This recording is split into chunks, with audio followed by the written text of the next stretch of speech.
Ini ialah lawatan saya kepada Gimnazium Rakyat yang dikelolakan di bawah Kementerian Belia dan Sukan. Kita mempunyai 67 Gimnazium Rakyat di bawah Kementerian. Dan saya dimaklumkan memang peminat-peminat kepada Gimnazium Rakyat sudah bertambah daripada mereka yang berminat dalam isu angkat berat ataupun dalam program-program percakapan. Jadi daripada lawatan saya memang banyak kekurangan dalam Gimnazium Rakyat yang perlu kita mengambil kira. Pertama sekali dalam isu, kalau Yang Berhormat berkata tentang perlunya Sporting Nation, we need Sporting Nation. Bagi saya Gimnazium Rakyat perlu dilihat sebagai salah satu daripada cara yang paling baik untuk mendekati masyarakat setempat untuk mewujudkan Sporting Nation seperti yang diarah oleh Yang Berhormat. Oleh itu dalam lawatan saya ni, saya tengok perlu beberapa pembaruan kita buat. Pertama sekali, Gimnazium Rakyat seluruh Malaysia tidak uniform, it's not uniform base. Maknanya banyak tidak ada persamaan dari segi management, urusan dan juga dari segi costing. Itu sebab yang pertama saya akan mengarahkan Jabatan Belia dan Sukan untuk mewujudkan satu polisi supaya dapat dipakai di semua Gimnazium Rakyat. It must be utilised uniformly.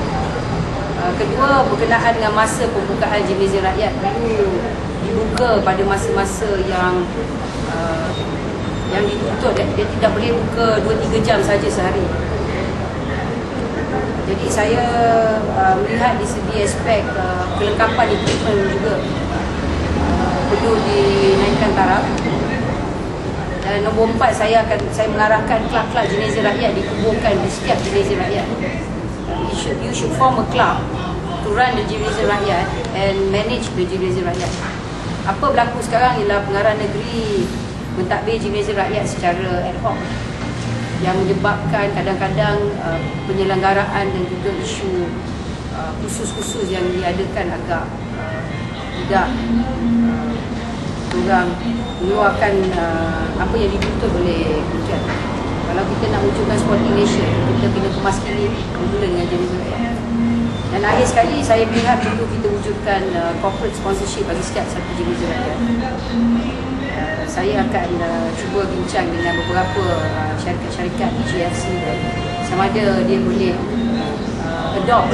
diambil sebagai adoption pengambilan Gimnazium Rakyat to be adopted by corporation. So how much does the government spend? 4 million for 67 Gimnazium Rakyat is quite inadequate. I look at each Gimnazium Rakyat, we must allocate at least minimum, we should allocate 100,000 per Gimnazium Rakyat in one club.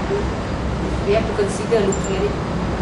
But I believe the whole PM's idea of Sporting Nation should start with the Gimnazium Rakyat.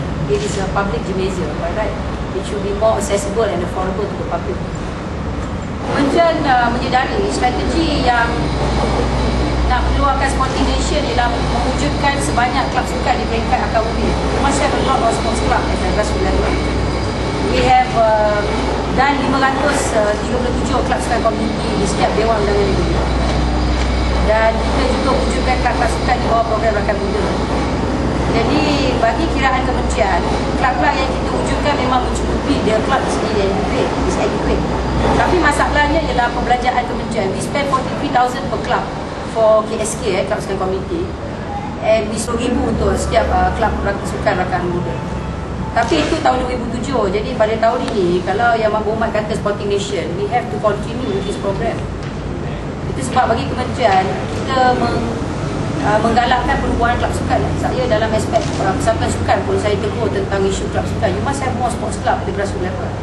Tapi masalah persatuan sukan, they have the tendency to only look at district. Dia daripada federal, state, and then they stop at district. Itu pun district sports club pun tak banyak. Maknanya ada persatuan sukan yang tidak ada perwakilan at the district level. They only have perwakilan at the state level. Itu sebab dalam kes taekwondo yang 2 tahun lepas, masalahnya yang di mana kelab dapat memainkan peranan yang begitu agresif yang menyebabkan Putrajaya Sukan bersetuju dengan kewujudan kelab. The club must be encouraged and to be registered with the government. Jadi kita boleh menjalankan program di peringkat kaunti. Tapi masalah kita selalu menjalankan program hanya dengan persatuan. We have the tendency to work with association but not with clubs.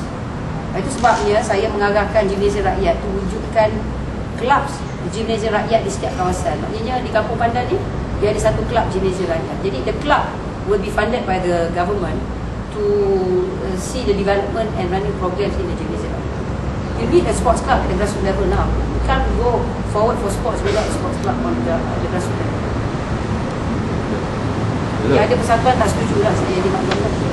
Talking about sporting nation again, you were mentioning that schools would be the best avenue to start. Yeah. Without encroaching into each other's territory, Ministry of Education, Ministry of Sport, how are you going to draw a guideline, or have you already started a guideline? Our immediate solution is through the Rakan Muda, Jiran Muda program and Rakan Muda Kampung Baru.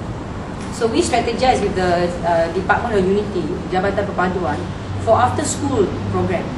Because the fact that we cannot encroach in the school's jurisdiction and territory, we have created a program after school hours. And it's been proven by most developing countries that after school hours is one of the most important programs for young kids. Number one, you minimize crime, you create a very positive environment for young kids. Our program Rakan Muda Jiran Muda, which we work with Department of Unity, has proven to be very successful. So the immediate strategy is to continue with that program.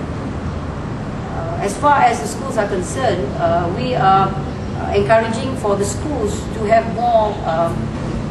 The sports teacher should be registered coaches. That was the second immediate strategy we're suggesting now, and we've raised it up in a subcommittee for the Cabinet Committee for Sports. So we want the National Coaching Board to register the teachers at school to be registered coaches. I believe that would be a good start, so that the schools have got a point of reference on qualified personnel to develop sports at the grassroots level. No point having a school that does a lot of sports program and you don't have a registered coaches. You have PE teachers, or you have anybody who just wants to blow a whistle. It must be someone who's registered and knows the responsibility as a coach, not only to develop sports but to develop the positive character of the students in school. So this is the one that's ongoing with the ministry, that we would like all schools to have registered coaches.